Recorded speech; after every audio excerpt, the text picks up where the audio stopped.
This is side to side, and this one here is up and down.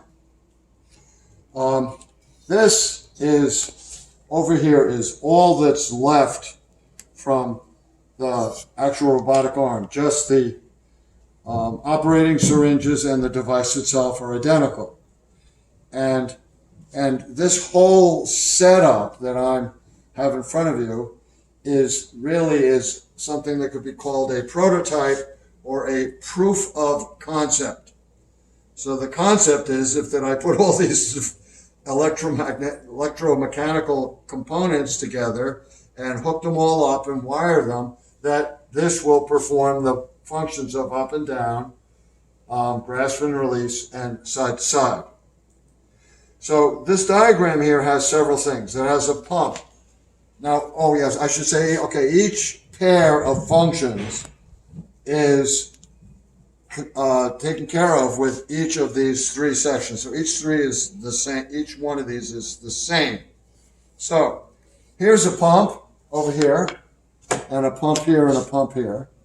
This is a reservoir of water. Now the reservoir water is essentially your hand-operated syringe with the water in it that you're pushing into one of these syringes to make it go in or out. So the reservoir is here. The pump pulls water out of the reservoir, and then it pushes it through these valves.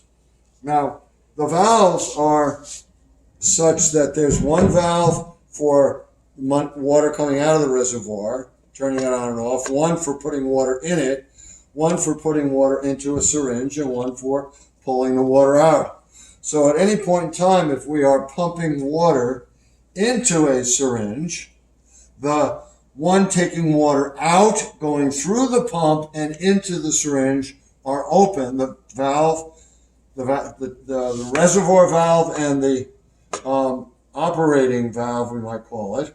Okay, and then we can turn these two off and the other two on, and then water will be taken out of, the pump will pull the water out of the syringe and put it back.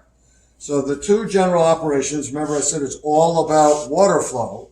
The two operations are the water flows out into the pump into a syringe, or flows out of the syringe into the pump and back into the reservoir. So this here is a valve. This is a relay, and we talked about the relay. The relay, which we'll have a separate demonstration on how these things actually work. I'll take them apart and we'll look at them. Enables us to take 12 volts, which would fry our Arduino. This is a Arduino clone. 12 volts you can't use 12 volts, all you can do is up to 5. So this relay enables the Arduino with 5 volts to turn this on, and to then it works as a switch, and then turns on or off, or opens and closes the two valves. So you got 12 volts going through the relay, being turned on and off by the Arduino, opening and closing pairs of valves, enabling water to flow into a syringe or out of a syringe. Now let you stop.